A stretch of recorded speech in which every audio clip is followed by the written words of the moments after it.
Assalamualaikum warahmatullahi wabarakatuh. Perkenalkan, nama saya Winda Ariyanti dari Program Studi Pendidikan Ekonomi. Di sini saya akan mempresentasikan tentang hukum bisnis yang berjudul Konsep Perlindungan Ekonomi. Yang pertama, membahas tentang latar belakang perlindungan konsumen. Perlindungan konsumen ini adalah bagian dari hukum yang memuat asas-asas atau kaidah-kaidah yang bersifat mengatur dan juga mengandung sifat yang melindungi kepentingan konsumen.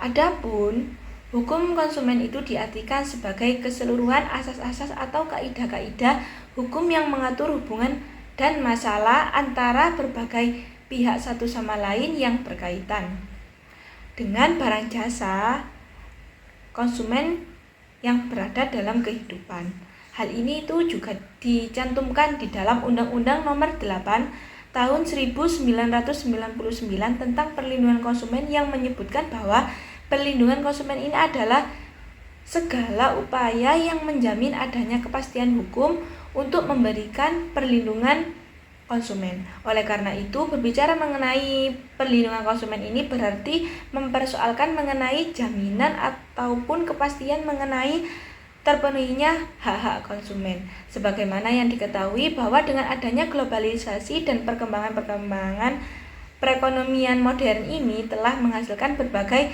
jenis dan variasi barang atau jasa yang dapat dikonsumsi oleh masyarakat sendiri.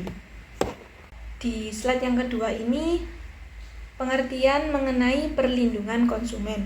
Dalam Undang-Undang Nomor 8 Tahun 1999 tentang perlindungan konsumen mendefinisikan konsumen sebagai setiap orang pemakai barang atau jasa yang tersedia dalam masyarakat, baik bagi kepentingan diri sendiri, keluarga, orang lain maupun makhluk hidup lain, dan tidak untuk diperdagangkan.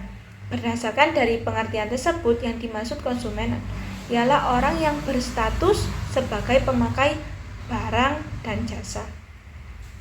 Untuk selanjutnya, dasar hukum perlindungan konsumen.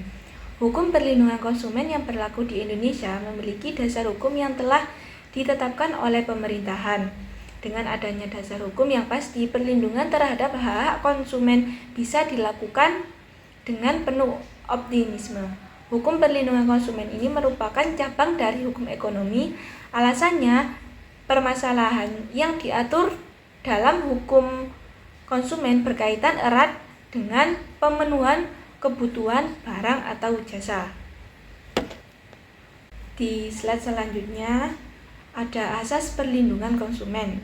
Asas ini dibagi menjadi 4 asas. Yang pertama ada asas manfaat, yaitu untuk mengamanatkan bahwa segala upaya dalam penyelenggaraan perlindungan konsumen harus memberikan manfaat sebesar-besarnya bagi kepentingan konsumen dan pelaku usaha secara keseluruhan. Yang kedua ada asas keadilan, yang dimaksud agar partisipasi seluruh rakyat bisa diwujudkan secara maksimal dan memberikan kesempatan kepada konsumen dan pelaku usaha untuk memperoleh haknya dan melaksanakan kewajibannya secara adil. Selanjutnya ada asas keseimbangan, yakni untuk memberikan keseimbangan antara kepentingan konsumen, pelaku usaha, dan pemerintahan dalam arti material maupun spiritual. Kemudian ada asas keamanan, yakni memberikan jaminan atau keamanan dan keselamatan kepada konsumen dalam penggunaan, pemakaian, dan pemanfaatan barang atau jasa yang dikonsumsi atau digunakan. Tujuan perlindungan konsumen dalam Undang-Undang Perlindungan Konsumen Pasal 3 disebutkan bahwa tujuan perlindungan konsumen ini adalah sebagai berikut. Yang pertama, meningkatkan kesadaran, kemampuan, dan kemandirian konsumen untuk melindungi diri.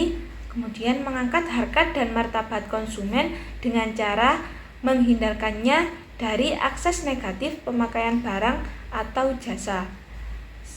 Kemudian meningkatkan pemberdayaan konsumen dalam memilih dan menuntut hak-haknya sebagai konsumen. Kemudian ada lagi, yakni menciptakan sistem perlindungan konsumen yang mengandung unsur kepastian hukum dan keterbukaan informasi serta akses untuk mendapatkan informasi dan menumbuhkan kesadaran pelaku usaha mengenai pentingnya perlindungan konsumen sehingga tumbuh sikap yang jujur dan bertanggung jawab dalam berusaha. Untuk slide selanjutnya yakni hak-hak konsumen. Sebagai pemakai barang atau jasa, konsumen itu memiliki sejumlah hak dan kewajiban.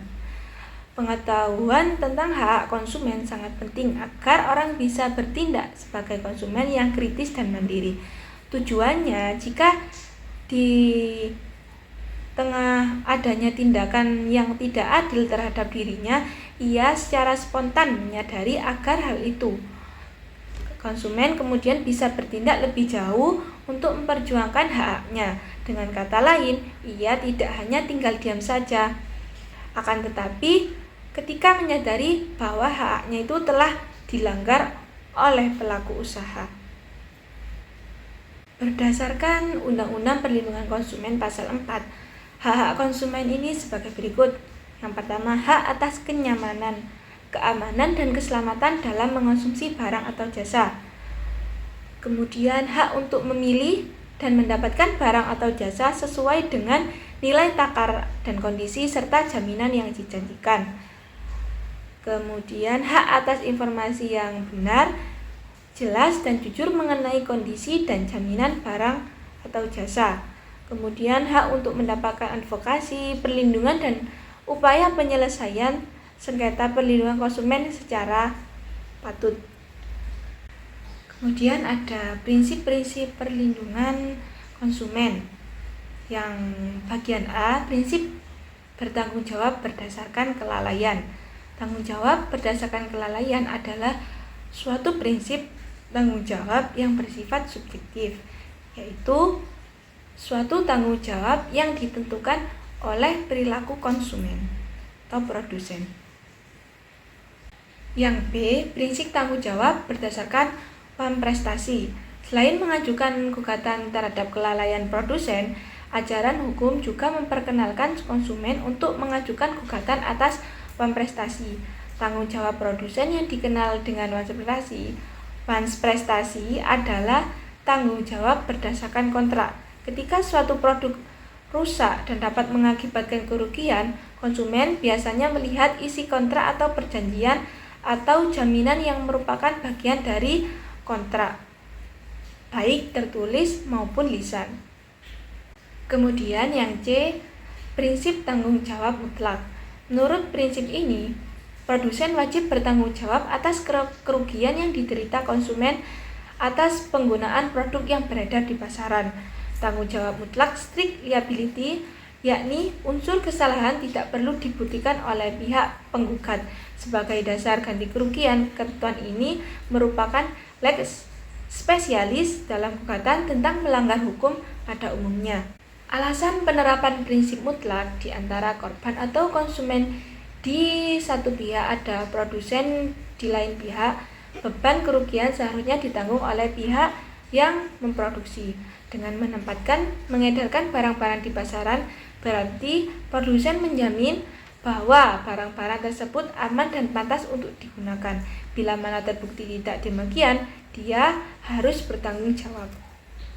Oleh karena itu, dapat disimpulkan bahwasanya kesadaran konsumen bahwa mereka itu memiliki hak, kewajiban, serta perlindungan hukum atas mereka harus diberdayakan dengan meningkatkan kualitas pendidikan yang layak atas mereka. Mengingat faktor utama perlakuan yang semena-mena oleh produsen kepada konsumen adalah kurangnya kesadaran serta pengetahuan konsumen akan hak-hak serta kewajiban mereka.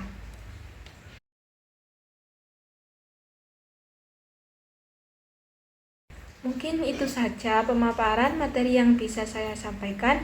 Bila mana ada kesalahan, mulai dari awal pembahasan sampai akhir, saya mohon maaf yang sebesar-besarnya.